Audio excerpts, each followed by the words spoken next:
Ouçam o nome dessa, por favor.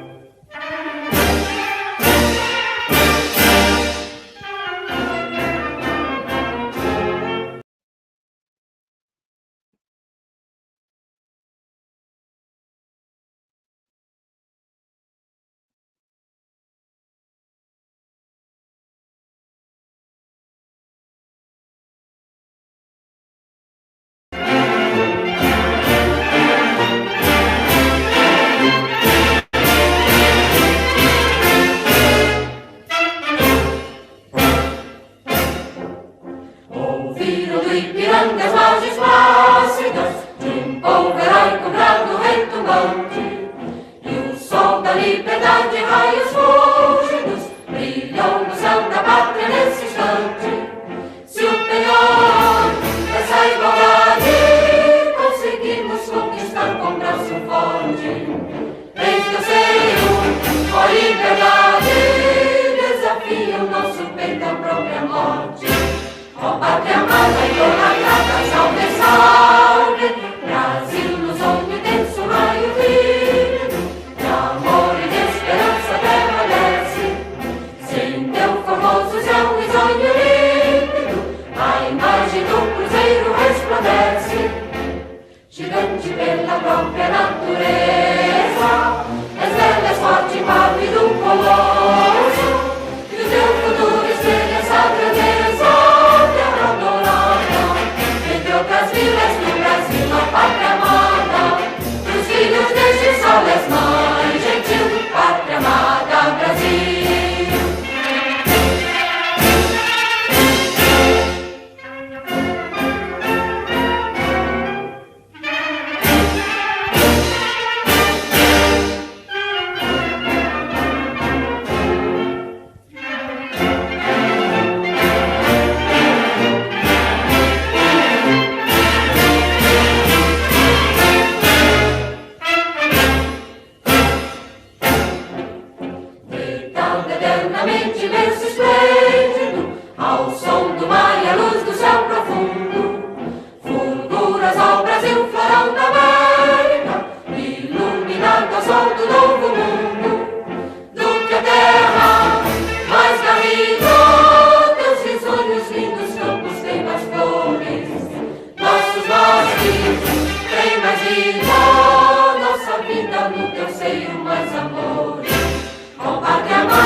Gostaria de convidar também para compor a mesa o professor Eduardo da Universidade Federal.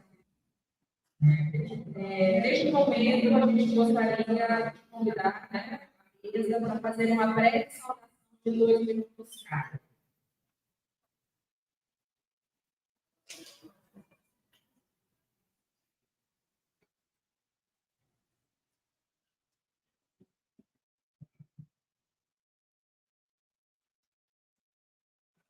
Bom dia a todos. Meu nome é Rosane.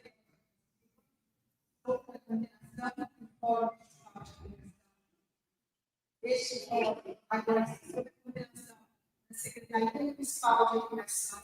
Desde semana passada, nós estávamos com a comunidade vencida, por ser organizado. Então, eu gostaria de desejar a todos um bom dia de debates, como porque esse momento é único. É único mesmo. É um momento que veio para nos ouvir e registrar todas as nossas propostas, todos os nossos encaminhamentos que daqui saíram hoje. Então, muito obrigada pela presença e vamos aproveitar ao máximo o dia. Bom dia, é uma honra recebê-las e recebê-los aqui no Centro Universitário. Eu sou o Rainer Halper, coordenador do curso de Pedagogia do Campo Serra e também represento os empresários da Serra no Conselho Municipal de Educação. Primeiramente, esse momento é muito importante, mas entendemos como um ponto inicial, uma partida para a sensibilização coletiva de um espaço para a produção de políticas públicas. Então, acredito que esse momento é um momento inicial. Espero que tenhamos outros momentos para a participação mais efetiva da sociedade, para assim a gente construir uma política pública coletiva.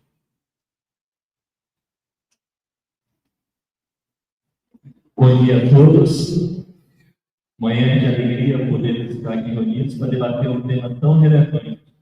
Quero saudar o Rainer como nosso anfitrião, obrigado pela visita, o Daniel, a nossa secretária Luciana, nosso presidente do Conselho Municipal de Educação, Márcia, o Arthur aqui do sindicato forte, categoria forte, não tenho dúvidas disso. E o professor Iguatemi, que veio contribuir também com esse importante debate. Eu sou vereador, professor Rodrigo, sou professor efetivo da rede municipal, da rede estadual, e estou vereador. Ser vereador na Serra é um grande privilégio, mas também uma grande responsabilidade. Além de estou como presidente da Comissão de Educação. Então, nosso mandato, a comissão, está disponível com vocês para que possamos debater também na Câmara Municipal essa importante política pública, não só para o Brasil, mas também para o nosso município. Um bom dia a todos e vamos juntos construir a Serra que queremos. Abraço.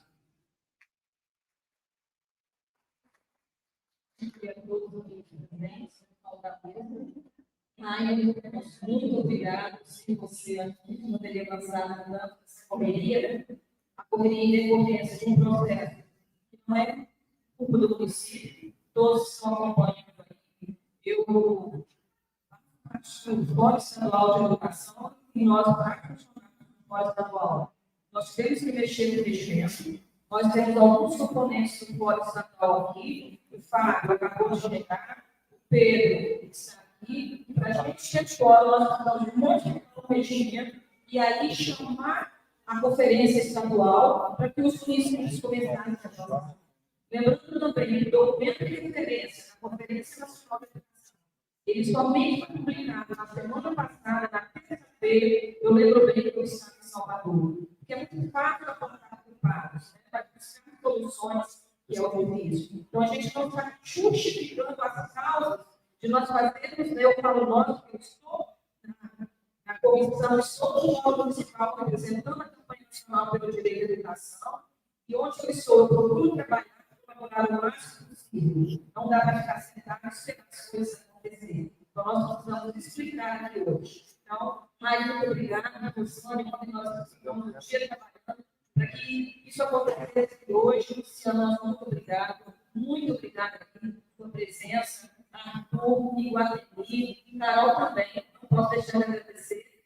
E a todos os componentes da comissão que está trabalhando, que puderam trabalhar para que a gente pudesse realizar a Conferência Municipal de Educação de Serra, assim, em toque de caixa, infelizmente não está sendo assim somente aqui, a estadual vai ser assim, a nacional vai ser assim. Por quê? Porque o presidente da República ele queria uma conferência em que, de fato, a população, a sociedade, então, nós que somos os movimentos, nós tivemos um trabalho na passagem, construir um material, e trazer esse material, eu mandei das escolas, enquanto eu me dei na fechada, eu estou entregando as pessoas aqui, que nós já estamos realizando nessas emendas, desde a semana passada, para fazer oposições. O Plano Nacional não avançou, algumas metas retrocederam, e nós temos esse momento para firmar algumas metas, algumas proposições aqui para avançar em outras. Então, a gente conta com a colaboração de todos vocês, que estão aqui presentes, e já muito obrigada a todos.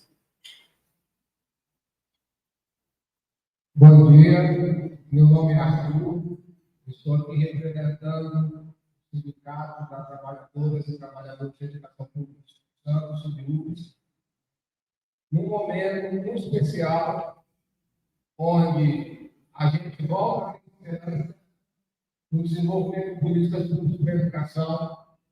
Então, nesse momento, é muito importante que a sociedade esteja aqui se manifestando para definir essas políticas.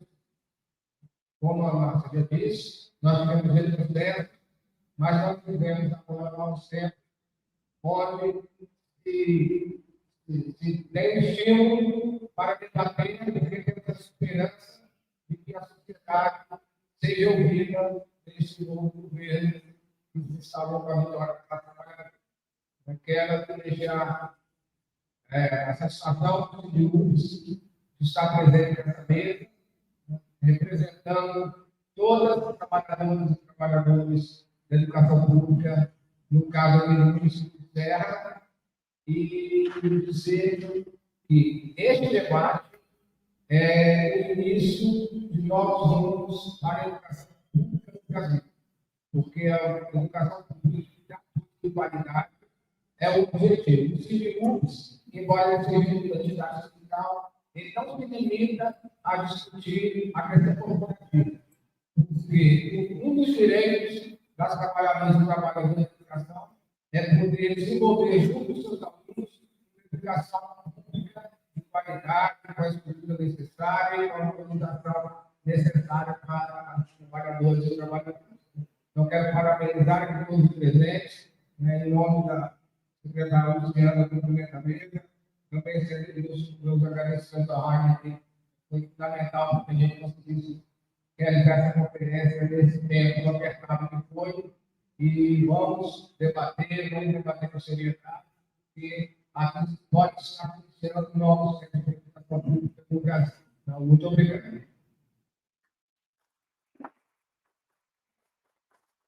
Bom dia a todas, a todos, a todos. Quero cumprimentar a secretária Luciana, em nome da secretária, cumprimento a todos da mesa. Aqui representa a Universidade Federal do Espírito Santo, professor. Esse momento, a conferência, a palavra, esse é o momento de conferir, né? Nós tivemos a conferência, a Plano Nacional de Educação, ele tem aí um tempo de vigência, nós vamos conferir, né? Analisar, debruçar sobre as coisas que nós conseguimos fazer e as coisas que precisam melhorar. Eu estive, né, na última oportunidade, eu lembro, né, assim, em Brasília, um momento assim, bastante importante, como a Polônia, tivemos a presença, né, da presidenta Dilma, né, na conferência. Naquele momento também, Paulo Freire, né, foi elevado, escolhido em seu nome técnico, né, a patrono da educação brasileira, e nós temos muita esperança, né, que aquele documento pudesse significar muitos avanços. E, de fato, apresenta. Mas no Brasil, a gente sabe que os avanços, né, eles precisam ser consolidados a partir das coisas. Então, a conferência também é esse momento da sociedade civil organizada. Então, todos os segmentos, pais, mães, sindicatos, os movimentos sociais, a universidade, as culturas, as secretarias, estão se aproximando novamente sobre essa temática. Pensar que possa responder às necessidades da população brasileira. É claro, né? Nós avançamos muito, mas precisamos avançar ainda mais. Nós saímos de um governo praticamente ignorou, né, o Plano Nacional de Educação, nós precisamos retomar. Por isso que é urgente, tá? O novo governo que entrou, ele falou, é urgente, né, fazer essa conferência. Somente conferindo as coisas que nós conseguimos fazer, as coisas que nós não fizemos, aí nós podemos estabelecer metas mais 10 anos, e aí, junto com toda a sociedade, eu espero, né, esse dia, né, possa ajudar a pensar sobre isso, né, para as diversas opiniões, né, que nós temos aqui na composição desse grupo heterogêneo, e ter um dia de trabalho bastante produtivo. Obrigado.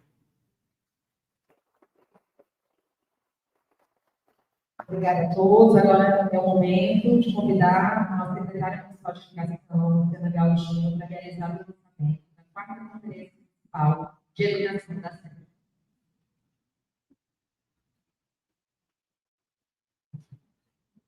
Bom dia, gente. Então, quero começar, né, cumprimentando a Beta, cumprimentar o Rainer aqui com a gente, né, cumprimentar a nossa presidente da comissão, Rosane, cumprimentar o vereador Rusney, presidente também, né, da Comissão de Educação da Câmara, tem tido as suas contribuições para a educação, cumprimentar a presidente do Conselho Municipal, professora Márcia Saraiva, cumprimentar o Arthur, representante da Cris de UPS, cumprimentar aqui o professor Iguatemi, representando também a universidade, e cumprimentar cada um de vocês, né, que estão aqui. Vamos passar um dia aqui juntos, uma pauta que é importante. Aproveitando também o cumprimento, gostaria de agradecer de forma especial a comissão organizadora, né, organizar uma conferência não é exige muito, ainda mais nesse contexto de tempo tão reduzido, né, com um calendário super apertado, tanto para a etapa estadual quanto para a etapa nacional, de fato é um desafio. Então, eu gostaria de agradecer o empenho da equipe organizadora aqui, né, fazer realizar essa conferência que é tão importante para o município para a educação. Gostaria de agradecer o Rainer, pela sessão aqui desse espaço, considerando que tínhamos poucas possibilidades de prontamente ele já nos atendeu aqui, ceder esse espaço para realizar a conferência. Gostaria também de destacar aqui a presença, né, dos representantes sindicais, representantes aqui do coletivo de mães deficientes somos nós, representando a presidente do CAI, que está com a gente nessa manhã, representando ao Fábio Molina, no COP, e ao senhor Gentil, representando aqui a sua paz. Então, sim, né, cumprimentando, agradecendo, a gente abre aqui essa conferência, uma conferência que a gente sabe que ela é essencial nesse momento que estamos vivendo hoje, né, porque estamos próximos ao encerramento da vigência do Plano Nacional de Educação e as discussões que serão trazidas aqui hoje, as propostas que serão trazidas, são propostas pertinentes, que a gente já acredita que elas podem implicar no novo plano, né, que vai ser construído, que vai ser elaborado com as mãos. Então, hoje, essa conferência é essencial para a nossa rede municipal do SEMA e também para nós profissionais da educação, né, porque são as contribuições desse grupo, são os representantes que serão eleitos aqui nessa manhã de hoje, e não com as outras que levarão as discussões principais a nível nacional. Então, é um momento, sim, de repensar, de discutir, como foi dito aqui no nosso plano municipal. Conseguimos avançar em muitas metas, mas ainda temos muito que percorrer. Então, o desafio é grande, compromisso e responsabilidade, né? Nós, profissionais de todas as sociedades que foi organizada, ele é um compromisso importantíssimo e de grande relevância. Então, bom dia, bom encontro para nós, bom dia de estudo, bom dia de discussão, e que as discussões que forem, né, trazidas aqui nesse dia de hoje, elas possam ser contempladas em nível nacional, e que o município da Serra ele possa se sentir representado no novo Plano Nacional de Educação do nosso país. Obrigada.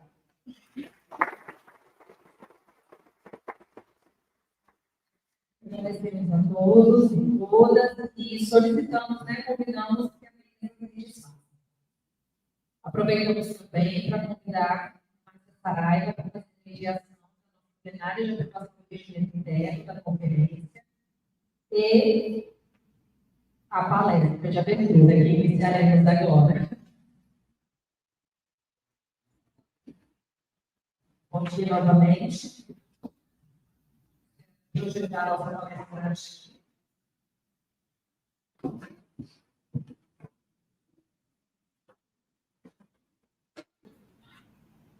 Bom dia, Andressa. Bom dia, Márcia, tudo bem? Ouve-nos? Estou ouvindo, vocês nos ouvem?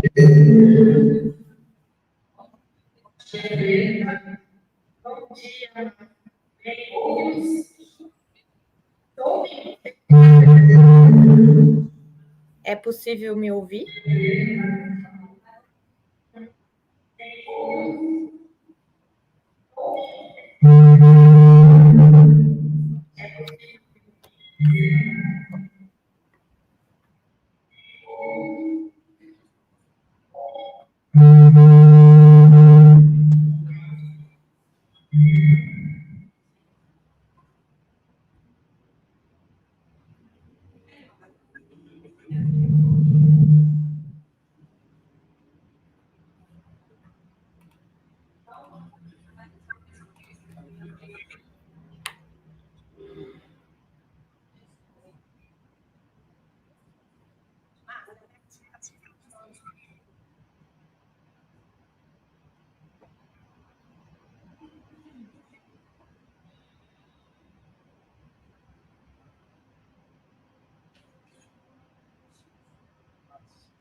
Só um pouquinho aqui para texto, como eu chego no microfone, né?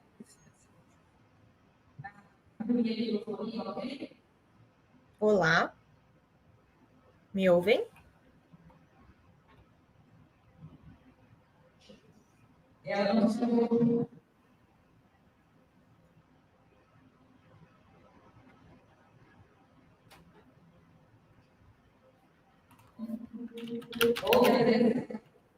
Ouço, vocês me ouvem? Ela não está ouvindo, igual demais. Ok, então vamos lá. Andressa Fernandes, cientista política, antropóloga e educadora popular. É doutoranda em Relações Internacionais pela USP e foi estágio na Universidade de São Paulo. É bacharel em Comunicação Social, com aplicação em jornalismo pela USP. Ele foi uma carreira em História Contemporânea e Teoria das Relações Internacionais. Em todas as suas trajetórias de pesquisa multidisciplinar, executou a educação como objeto, é especialista em competência em negociação de trocas e tem certificação internacional em gestão de projetos PND, coordenador-geral do Campanha Nacional para o Direito à Educação, representa a instituição em carteira escolar no Fundo.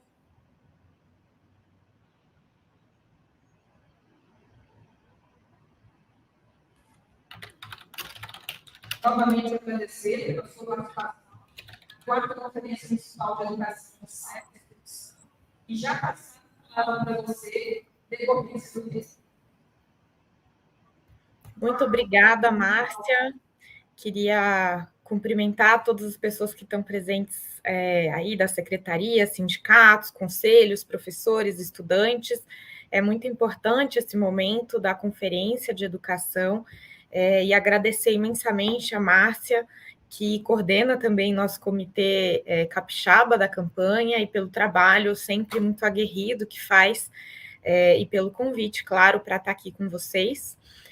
Eu queria lembrar que a gente está tendo dificuldades com o tempo, né, de preparação e organização da conferência em vários lugares do Brasil.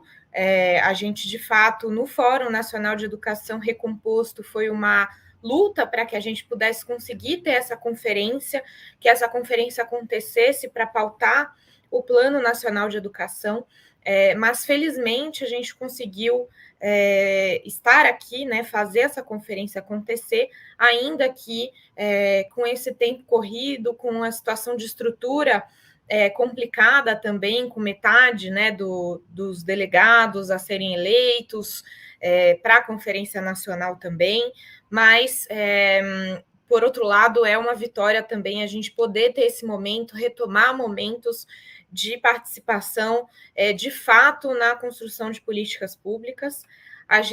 Eu faço parte da Comissão de Monitoramento e Sistematização do Fórum Nacional de Educação também, e fiz parte da relatoria do texto, né, para construir o documento referência. Vamos continuar nesse grupo de relatoria até o final, né, da CONAI, trabalhando nas emendas que vão chegar dos estados, a partir dos estados para a Conferência Nacional, e também o que tiver sido aprovado na Conferência Nacional para o texto final. E nessa relatoria a gente teve um trabalho muito grande de contemplar o que foi debatido nos últimos anos, seja nas conferências nacionais de educação, as CONAIs, seja nas conferências nacionais populares de educação. Então, foi um trabalho intenso também, muito corrido, para que a gente conseguisse ter esse documento nesse momento, para esse debate, e que ele fosse denso, que ele fizesse jus ao que já foi debatido nos últimos anos, ao acúmulo do campo educacional para essa conferência. Então, apesar de todos os desafios que a gente está enfrentando, e que com muita garra, né, do campo, com muita mobilização social, a gente está conseguindo fazer essas conferências, a felicidade é enorme de poder ver acontecer, de poder ver a sociedade e colaborar também com esse debate pelo Brasil inteiro, e agora no Espírito Santo, nessa cidade que é muito pulsante aí para a gente garantir que as políticas educacionais possam acontecer. 2 pontos que eu queria tratar antes da gente começar aqui a apresentação também, que é bem importante, nesse momento que vai ser corrido, né, de debates, a gente poder ter em mente não só o que a gente quer para a política educacional, mas também o que não queremos, né? A gente teve anos e anos de retrocesso nas políticas educacionais nos últimos anos, e a gente precisa também registrar nesse pacto coletivo de sociedade o que o campo educacional não vê como profícuo para o direito à educação. Nesse sentido, a campanha já fez um caderno de emendas, olhando para esse texto que já está bastante denso, bastante avançado, no qual a gente já colaborou e aprovou no Fórum Nacional de Educação, mas a gente traz também algumas referências nessas emendas, propostas de coisas que precisam ser registradas sobre o que não queremos que aconteça de novo na nossa política educacional. Um exemplo é sobre o próprio custo aluno-qualidade, que a gente, depois de muita luta, conseguiu aprovar em emenda constitucional no Fundo para a Educação Básica, o Fundeb, no Congresso Nacional, mas que, ao longo desses anos, desde 2018, a gente tem uma série de portarias, decretos e estudos também que foram produzidos pelo governo, especialmente o governo Temer e o governo Bolsonaro, que desconstroem a ideia de custo aluno-qualidade. Então, a gente tem uma vitória enorme de aprovação na Constituição, mas os esforços que o Ministério e o governo fizeram nos últimos anos, especialmente o governo Bolsonaro, de regulamentação desse custo aluno, vão na contramão do que é a ideia do custo aluno qualidade, que é a ideia de ter condições adequadas de qualidade de oferta em todas as etapas e modalidades, com suas especificidades. Eles vinculam algumas vezes a avaliação em larga escala, que não tem nada a ver com custo aluno qualidade, esvaziam o próprio custo aluno qualidade, por exemplo, em resolução do Conselho Nacional de Educação de 2019, que teria sido aprovada a portas fechadas, sem a sociedade saber, se não fosse a nossa denúncia, e que esvaziou o parecer do Conselho sobre o custo aluno-qualidade. Então, nas emendas da campanha, a gente põe, inclusive, a necessidade de revogação de alguns desses decretos e portarias que desconstruíram essa ideia de inversão de lógica de financiamento do CAC. Então, vale a pena também se debruçar sobre essas propostas para avaliar e votar aí na Conferência de Serra.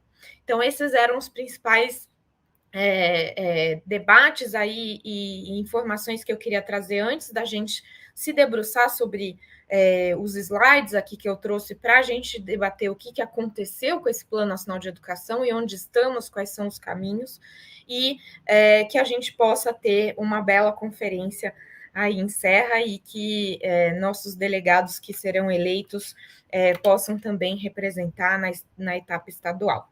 É possível colocar, por favor, os slides? Obrigada. Então, eu trago aqui, né, o balanço do Plano Nacional de Educação, que a Campanha Nacional pelo Direito à Educação faz todos os anos, né, e esse é o último que foi apresentado em audiência na Comissão de Educação do Senado Federal em junho desse ano, né, é um balanço que mostra as 20 metas com seus dispositivos e que mostra tanto o cumprimento quanto outras questões que a gente teve que avaliar esse ano, porque a gente vê nos impactos dos dados de 2022, né, que são os últimos que a gente tem, impactos muito importantes, ainda que muito tristes para a nossa educação, né? A gente vê que 85% das metas não estão cumpridas, só 15 estão parcialmente cumpridas, e aí a gente tem uma divergência em relação à avaliação do INEP, porque o INEP considera que a meta 13, que é a meta que prevê um percentual de mestres e doutores no ensino superior formados, né, sendo docentes do ensino superior, está cumprida, e quando a gente olha o dado geral, está mesmo cumprida, mas é uma meta que praticamente já nasceu cumprida, especialmente nas universidades públicas, e quando a gente desagrega para olhar para as universidades privadas, elas ainda não cumpriram. Então, era uma meta que objetivava justamente pressionar o setor privado para a melhoria da qualidade do seu corpo docente, e isso não foi feito, ainda está distante de ser cumprido, então a campanha politicamente considera não cumprida, né, parcialmente cumprida, essa meta, o que o INEP considera cumprido, porque ele olha só para o dado geral. Né? Então, a gente tem 15% parcialmente cumpridas, e aí a gente teve que acrescentar 2 camadas de avaliação esse ano, que é em retrocesso e lacunas de dados. Por quê? A gente tem mais da metade das metas do plano em retrocesso, são 65%. Elas dizem respeito especialmente à universalização da educação básica, aumento da democratização do ensino superior, né? Então, acesso ao ensino superior, bolsas, a pós-graduação, etc. A questão de inclusão das pessoas com deficiência, altas habilidades, superdotação, transtorno do espectro autista na educação, seja na educação básica, seja no ensino superior, e também, especialmente, a educação integral, que é a meta 6, que é uma meta que o gráfico ele varia, né, ao longo do tempo, mostrando que é um programa muito instável e que teve descontinuidade com o maior dos retrocessos que apresentam todas as metas, tendo uma queda de vários pontos percentuais de 2014 para cá, né? Então, em 9 anos, ele caiu em relação à linha de base de 2014, né? Então, é uma preocupação muito grande. A gente vai ver por que essas metas estão sendo descumpridas, estão em retrocesso, mas antes de olhar para esse porquê, eu queria falar sobre o dado de lacuna de dados, né? Ali está 35%, que trata das estratégias, mas ontem, em audiência pública no Senado Federal,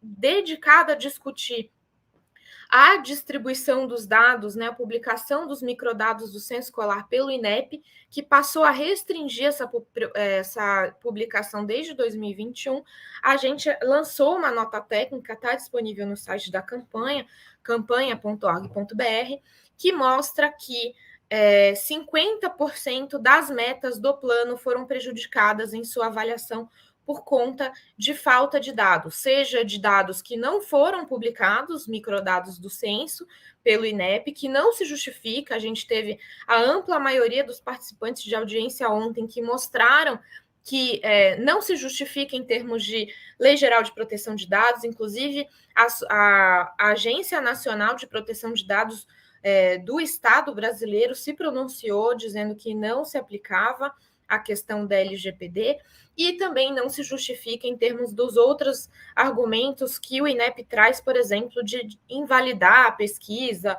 ou outras questões do tipo. Então, a gente segue na pressão para que esses dados sejam disponibilizados, a gente possa fazer essas avaliações, e também porque a gente tem dados que não são sequer coletados, né? A Meta 4, que é sobre o atendimento do público-alvo da educação especial, é uma meta que é altamente prejudicada, porque os dados de toda a população com deficiência são dados que são do censo demográfico, ou seja, a gente não tem dados há 13 anos para monitorar, e a gente também tem pressionado, isso está presente, inclusive no documento referência da conferência, de que é necessário a coleta de dados não só no censo demográfico, como também na PNAD e no censo escolar com mais aprofundamento, porque senão o Plano Nacional de Educação sequer pode monitorar, porque o plano é decenal e o IBGE, né, o censo demográfico do IBGE, também é decenal. Então, a gente não tem condições de monitorar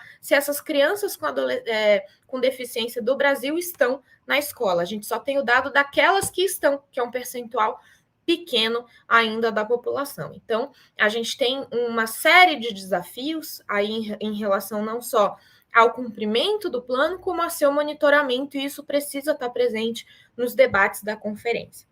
Então, vamos ver, isso aqui é um indicador de progresso dos dispositivos de metas, fica pequeno aí no slide, mas isso está disponível no nosso site, em todo o monitoramento das 20 metas, e aí mostra, né, tudo que está em vermelho é o que ou está em retrocesso ou não avança num ritmo suficiente para o cumprimento desse dispositivo até o final do PNE. A gente vê aí que só 4 dispositivos de 60 e poucos avançam nesse ritmo para o cumprimento até 2024, o que dá um balanço de 90% das metas de seus dispositivos não estarem cumpridos a tempo no ano que vem, né? Então, a gente tem aí um desafio imenso para a construção de um novo plano que possa também ser cumprido. Né? E aí, isso aqui eu já falei um pouco, porque, desculpa, gente, o amarelo é um bug que dá no StreamYard, ele fica aparecendo tudo amarelo, mesmo que eu tenha tirado esses highlights, mas vamos lá. Por que, né, que o Plano Nacional de Educação está sendo descumprido? A gente fez uma análise aqui na Campanha Nacional pelo Direito à Educação, em todos esses anos, desde 2015, que foi o primeiro ano de vigência do plano, até hoje, a gente faz o balanço do plano e aí a gente faz essas análises contínuas.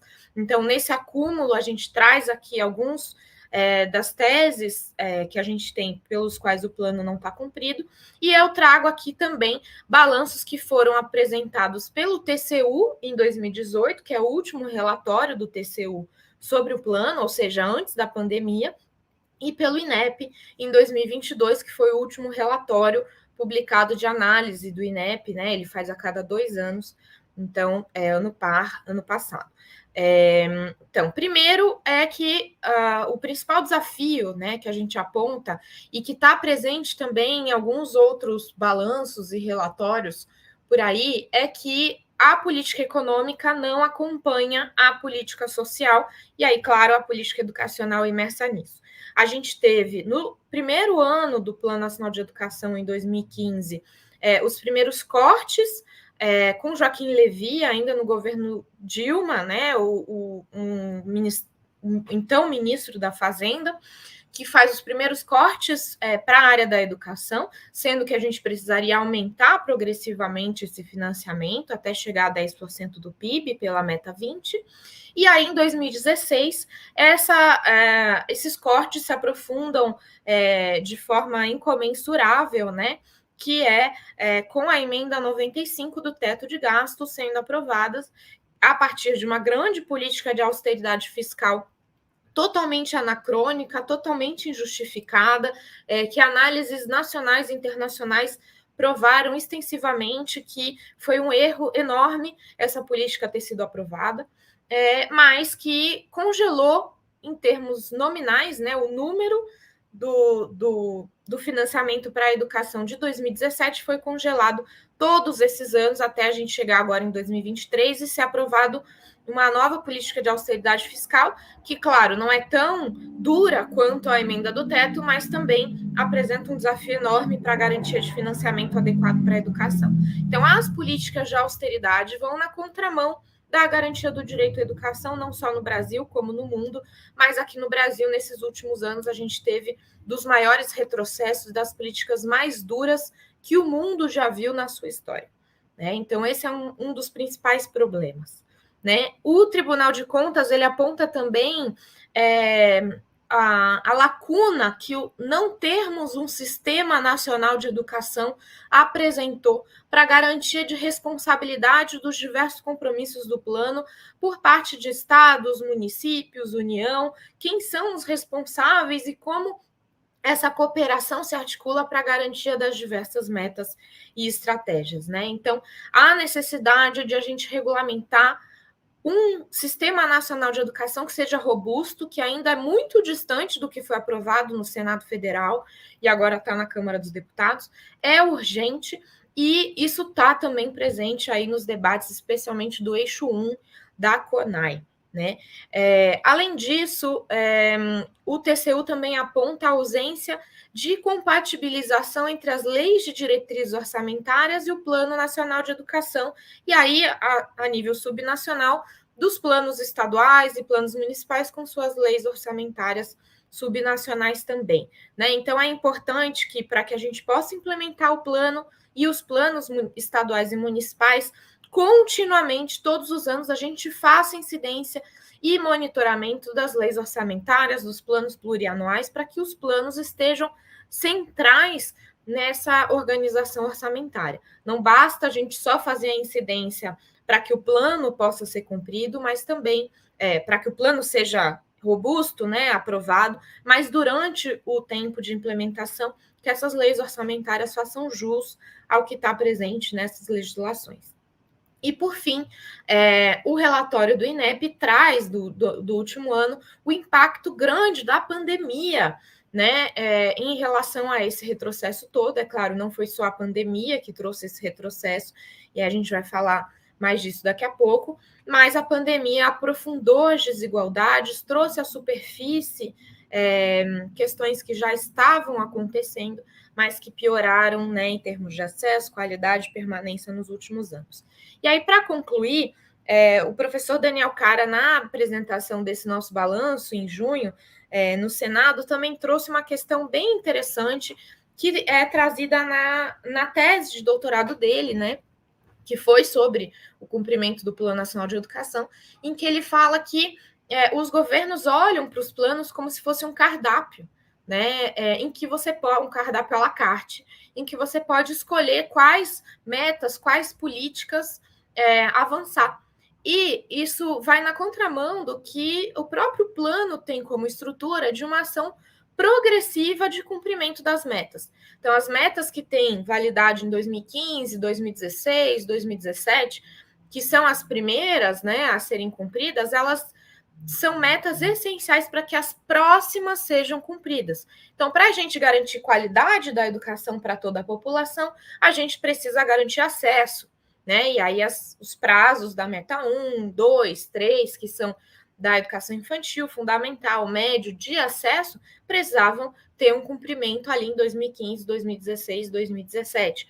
Próprio custo aluno-qualidade, para se chegar no CAC, né, o custo aluno-qualidade referência, ideal, a gente precisa garantir o mínimo, padrão mínimo de qualidade previsto na Constituição Federal, que é o CAQI, o custo aluno-qualidade inicial. Então, se não se cumpre essas metas que têm prazo no começo, a gente não vai conseguir cumprir as próximas. E isso foi acontecendo, né, progressivamente com políticas que ainda foram na contramão do plano, como militarização de escolas, privatizações, tentativas de regulamentação da educação domiciliar, que infringe, né, o direito à educação, enfim, uma série de políticas aí de censura e ultraconservadoras que impactaram decisivamente a implementação do plano.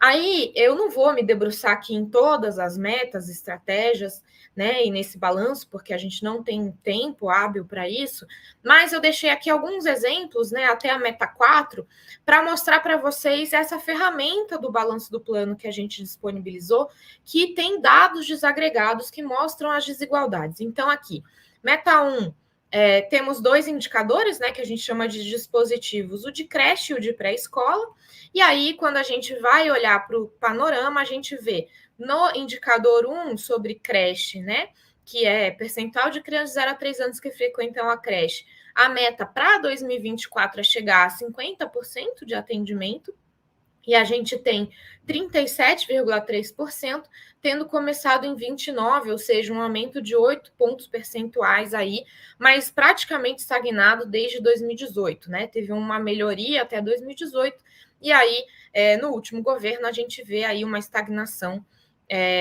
da frequência na creche. E aí, por que eu digo isso?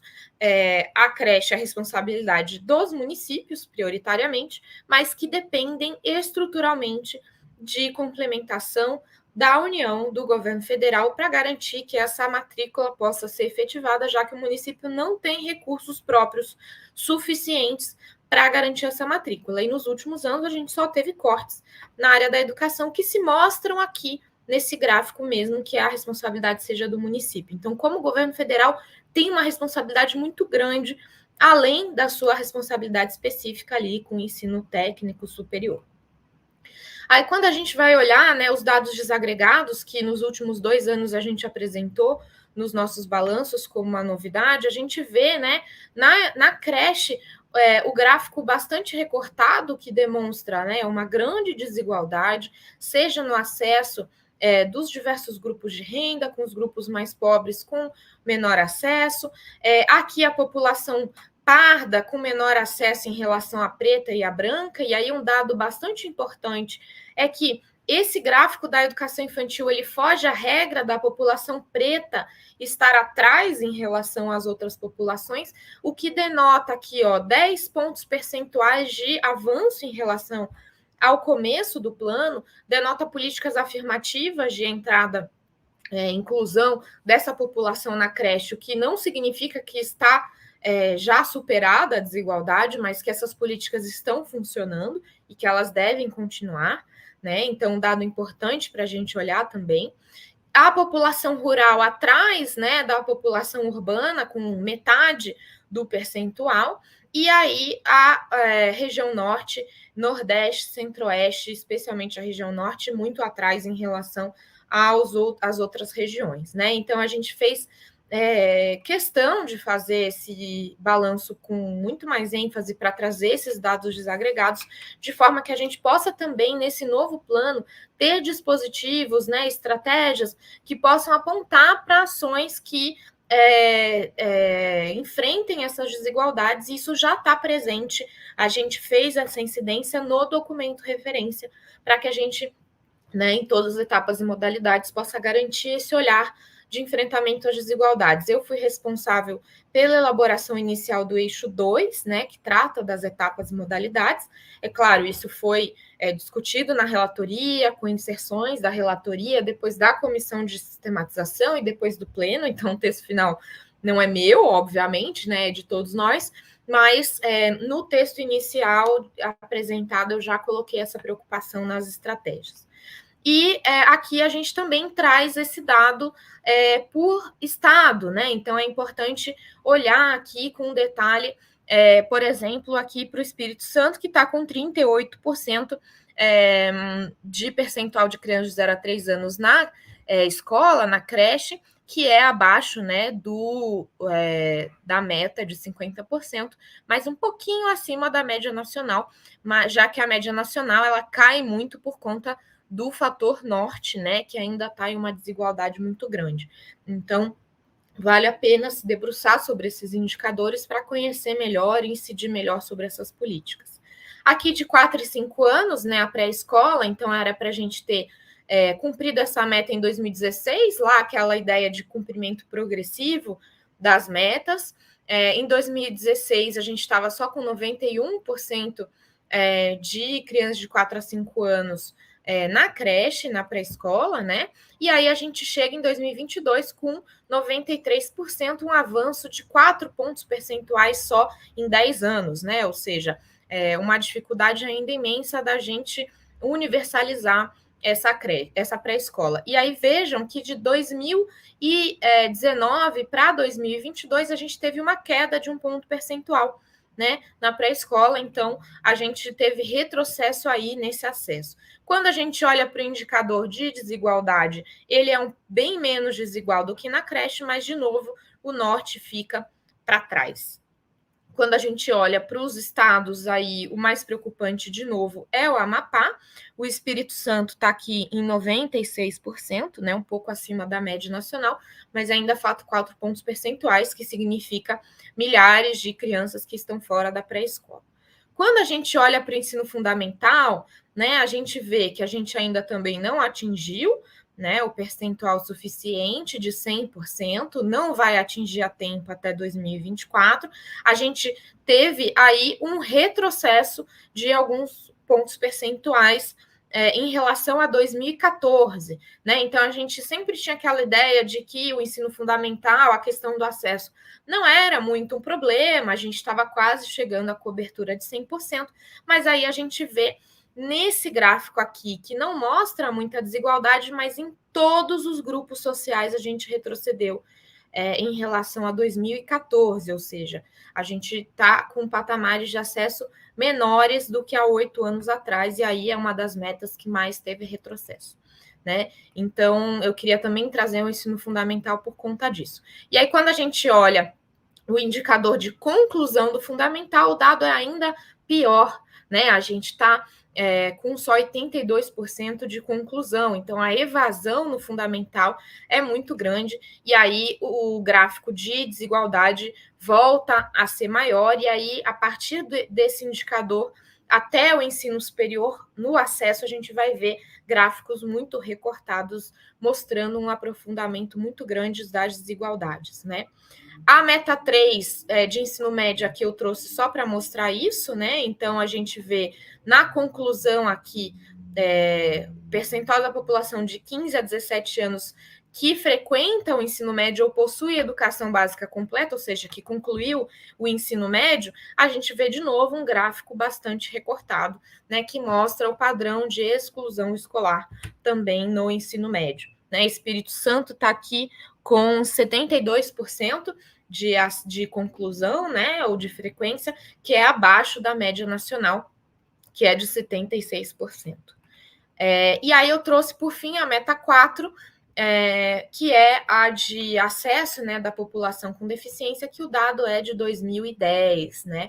Então, nem adianta a gente ter esse recorte aqui, porque eu só quis trazer para mostrar que o dado a gente é de 13 anos atrás, a gente não tem a mínima ideia como é hoje, mas é um dos dados que, como é do censo demográfico, a gente tem a população amarela indígena que aparece aqui, que não aparece nos outros dados. Então, esse é outro ponto que eu levei para a audiência pública ontem, com o INEP, né, sobre essa discussão dos dados, e que precisa estar muito presente, tem estratégias que foram colocadas para isso, de coleta de dados em relação à população com deficiência, indígena, quilombola, ribeirinhos, enfim, que esses recortes possam estar presentes nos dados e a gente possa fazer essa análise. A população indígena fica invisibilizada em todas as análises sobre o plano, porque a gente não consegue acessar esse dado, né? Então, era um pouco esse cenário, né, que eu queria mostrar para esse uso da ferramenta, e aí vocês podem olhar para essas várias outras metas para que possam se apropriar também da situação que a gente está vivendo no país, nas diversas desigualdades aí. Aí eu vou passar tudo isso, vamos chegar aqui para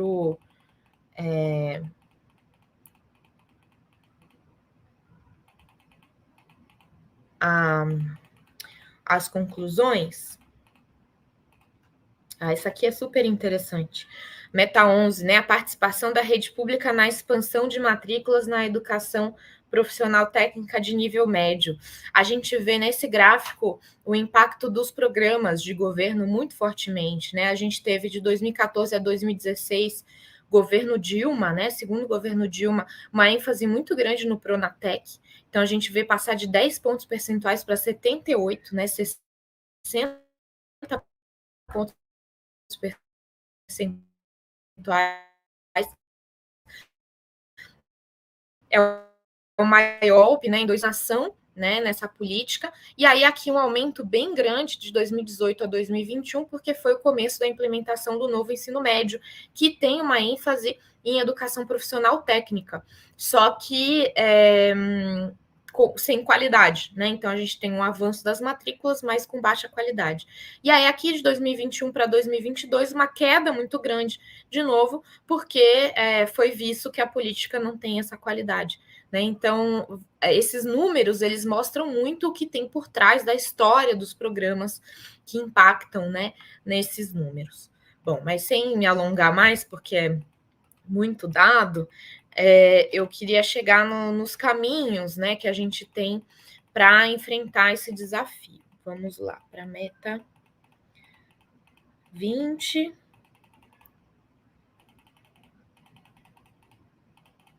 Eu deixei aqui nos slides para vocês poderem ter acesso mais fácil depois. Aqui, 20. Caminhos. Então, como a gente já vinha falando lá no começo, né, a gente precisa ter uma ênfase muito grande em termos de financiamento, né, isso não é nada novo, mas o eixo 6 do texto referência traz uma série de caminhos para a gente não só aprovar novamente a necessidade de 10% do PIB, justificando por que esses 10% do PIB continuam válidos, como também caminhos para a gente garantir esse financiamento que vai compor os 10% do PIB, né? Então, vale a pena ler com detalhe aquela série, né, de caminhos, seja com reforma tributária, uso de recursos de compensação financeira mineral, da água, do petróleo, gás, enfim, seja também em relação ao volume total, né, que pode ser dispendido aí na área da educação. Aí eu queria trazer uma discussão que vem antes, né, e que é mais ampla do que o que está no texto, já que o texto vocês já têm acesso, que é um compromisso global que o Brasil assumiu no ano passado de forma inédita, e aí centenas de países, Estados-membros da ONU assumiram, que foi na cúpula da educação transformadora, a Transforming Education Summit, que foi feita em setembro do ano passado, na qual a gente da campanha brasileira pôde incidir, porque a gente está na coordenação global do mecanismo de monitoramento do ODS 4, que é o relativo à educação nos Objetivos de Desenvolvimento Sustentáveis, e a gente contribuiu com a construção dessa cúpula e com a incidência nessa cúpula. Infelizmente, o governo, no ano passado, não fez a consulta pública no Brasil, a despeito da nossa tentativa e pressão para que essa consulta fosse feita, mas a gente conseguiu incidir a nível global diretamente, e foi a primeira vez que, a nível global, os países assinaram um documento sobre financiamento tão progressista, inédito, em termos de economia para a educação, né? E aí são esses 5 estratégias de ação, 5 paradigmas novos para o financiamento da educação e que a gente precisa trazer para o compromisso a nível nacional, já que o Brasil já assinou esse documento. Então, ação sobre tributação, que fala sobre reformas tributárias progressivas, que significa que as pessoas que têm maior rendimento, elas vão pagar mais impostos, né? Então, a taxação de grandes fortunas entra aí, por exemplo. Uma ação sobre a austeridade, né, em que haja contenção das políticas de austeridade para garantir financiamento adequado para a educação, para os profissionais da educação e todo o arcabouço de financiamento que é necessário, desde a educação básica até o ensino superior. A ação sobre a dívida, né, então, seja com dívida externa, com a FMI e outros empréstimos, seja com dívida pública, né? No Brasil, a gente tem boa parte do nosso orçamento da União preso na dívida pública com o mercado financeiro, e isso subtrai recursos das áreas sociais. 4, ação sobre paradigmas. Então, aquilo que a gente vinha falando, que os ministérios da Fazenda, da Economia, não olham para a educação como investimento e tem políticas que vão na contramão das leis educacionais, das leis sociais. Então, para que isso possa ser mudado e que eles se envolvam também ativamente no financiamento das áreas sociais. E, por fim, o 5º, ação de direitos especiais de saque, que significa que, por exemplo, empréstimos novos possam ser feitos com menos juros, com melhores direitos para aqueles países que não têm as condições de fazer esses empréstimos, etc. Então, é toda uma série, né, de políticas que conjuntamente vão ajudar a gente a enfrentar esse desafio estrutural para que o plano possa ser cumprido, que é o desafio econômico. E aí, o que isso significa para o Brasil? A gente garantir a função supletiva, distributiva da União, dos estados, especialmente na regulamentação e implementação do custo aluno-qualidade, a aprovação do Sistema Nacional de Educação com a referência do CAC, não só para o Fundeb, como também para as outras políticas para garantir qualidade, justiça federativa, monitoramento, controle social. O CAC tem essas várias dimensões. Garantir um Sistema Nacional de Avaliação da Educação Básica, o SINAEB, que é muito diferente, vai muito além do SAEB, que faça uma avaliação institucional das políticas e que a gente possa identificar onde é que a gente está errando para poder melhorar como um todo as políticas públicas em todos os níveis até chegar na escola. Isso ainda não foi implementado, faz parte do mecanismo do VAR, do Fundeb, e foi ignorado até agora, e precisa estar presente na discussão do Sistema Nacional de Educação com mais ênfase, que ainda não está, e não à toa, só se pensa em política de avaliação em larga escala, que é uma agenda muito neoliberal e que precisa ser superada no Brasil.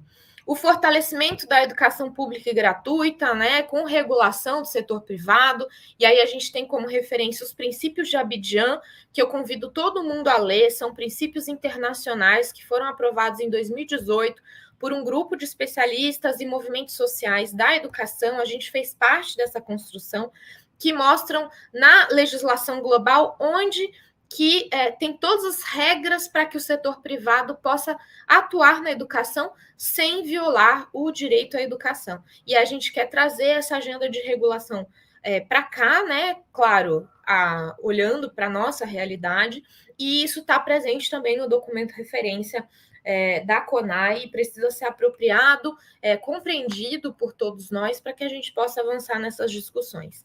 A regulamentação plena do Fundeb, a gente teve agora uma vitória recente na CIF, que é a Comissão de Financiamento a nível intergovernamental, que estava com uma agenda de retrocesso em relação aos fatores de ponderação do Fundeb para as diversas etapas e modalidades, e a partir da nossa incidência da campanha da Fineduca, que foi levada pela Undime, a gente conseguiu avançar em termos dos fatores de ponderação de melhoria para creche, pré-escola, para educação escolar indígena, quilombola, de educação de jovens e adultos, entre outras que precisavam de aportes a mais. E isso foi uma grande vitória, mas ainda está aquém, da regulamentação plena do fundo, que precisa ainda ser aprofundada. Claro, a implementação do piso salarial nacional do magistério, e aí não se trata só de garantir o piso salarial. A lei do piso vai além, ela fala sobre equivalência de remuneração com os demais profissionais, com a mesma formação, planos de carreira, formação inicial continuada, condições de trabalho, e, claro, a possibilidade de 1/3 da carga horária poder ser dedicada a outras atividades. A gente tem só 50% dos estados e municípios no país que cumprem 100% com a lei do piso. Então, a gente tem um desafio também enorme de avanço nessa legislação. Aí tem também as recomendações de cumprimento com os compromissos assumidos internacionais. A gente já falou da cúpula da educação transformadora, mas o Brasil passa por uma série de avaliações e monitoramentos na ONU, seja nos ODS, seja em Genebra, no Conselho de Direitos Humanos, a gente tem muita incidência sobre isso e conseguiu recomendações muito importantes para o Brasil. E aí eu listei quais são, quem quiser ler, se apropriar mais disso. E aí, claro, por fim, da democratização do debate sobre financiamento da educação com a sociedade, né? Sem essas reformas, né, estruturais, progressivas na economia, no financiamento da educação, a gente vai de novo rever um Plano Nacional de Educação não cumprido, né? E aí, para concluir, eu queria dizer que a gente tem um desafio muito grande também nessa conferência e no debate do novo PNE, porque a gente tem ouvido cada vez mais, seja de pessoas dentro do governo, seja de grupos empresariais, seja de outros grupos, que o Plano Nacional de Educação não foi cumprido porque ele tinha metas muito ousadas, né? E aí eu queria chamar muita atenção sobre isso. Eu estou parecendo uma vitrola estragada repetindo isso em todos os cantos, porque é algo muito grave, muito sensível e que a gente não pode deixar passar. O Plano Nacional de Educação atual não tem metas ousadas. O Plano Nacional de Educação só faz jus ao que está na Constituição Federal desde 88, que esse ano faz 35 anos. Né? A gente tem, no Plano Nacional de Educação, a garantia da universalização da educação básica, a garantia da democratização do ensino superior, a garantia de parâmetros mínimos de qualidade, que é o professor ganhar o piso, que é ganhar menos, inclusive, do que os outros profissionais, que é o professor ter mínimas condições de trabalho, que é as crianças poderem ter transporte escolar para chegar na escola. Então, o Plano Nacional de Educação, ele não é nada ousado. Ele parece ser ousado porque a gente tem centenas de anos de falta de compromisso com o direito à educação no Brasil e a gente está tentando recuperar isso o quanto antes para que menos e menos pessoas possam ser impactadas e possam ter seu direito à educação violados. Ou seja, a gente não pode aceitar esse discurso e, pelo contrário, a gente precisa que esse Plano Nacional de Educação seja assim ousado, porque a gente tem décadas de impacto de governos que foram retrógrados para os direitos humanos e da pandemia. Então, a gente tem uma série de camadas de violações de direitos que aconteceram nos últimos anos e que já vão impactar as próximas gerações. Então, a gente precisa, de fato, fazer um esforço de guerra, um esforço de colocar, de fato, a educação no centro do debate público, no centro das políticas sociais e no centro da economia. Né? Então, é um desafio imenso? Mas isso não é ousadia. É um desafio imenso que precisa ser feito para que a gente possa retratar todos os anos de violação com a população brasileira, especialmente a população negra, indígena, que já estava aqui muito antes, né, dos 500 anos de história formal do Brasil. Então, eu queria trazer esse apelo aqui para a comunidade de Serra, que a gente aprove o texto da conferência de forma, de fato, ousada. Porque se na conferência a gente já tem um desafio enorme para tudo isso, e quando a gente aprova, ainda assim tem um desafio enorme de que isso vire lei, e depois da lei virar realidade, então é um funil, né, que vai reduzindo toda essa implementação. Se na conferência a gente já se restringe, a gente vai chegar no final dos 10 anos muito aquém do que a gente já está hoje. Né? Então, a gente não pode deixar isso acontecer, e esse é o apelo que a gente tem feito nas nossas emendas, isso está explícito, e aí a gente precisa avançar nessa conferência municipal, garantir que isso esteja aprovado na conferência estadual e que na nacional a gente tenha um texto ainda melhor do que o texto da CONAI 2014, que foi pauta, né, para o projeto de lei para a tramitação do PNE. Então, é importantíssimo que a gente continue com esse compromisso. Eu sei que é uma luta muito grande, que a gente está tentando ainda se recuperar desses anos de retrocesso, de ataques, de pandemia, que vão deixar ainda sequelas muito grandes, mas se a gente não fizer isso agora, tanto as nossas gerações de hoje quanto as gerações futuras vão ter ainda menos perspectiva para a gente garantir uma sociedade justa, democrática, que é a sociedade que a gente quer. E se não nós, educadoras, educadores, estudantes, pudermos lutar pela nossa educação, quem vai fazer? Né? Então, a gente está sendo chamado à responsabilidade de novo e que essa luta possa continuar todo mundo junto E eu tenho certeza que Serra já está fazendo uma bela conferência e vai fazer jus a tudo isso. Muito obrigada.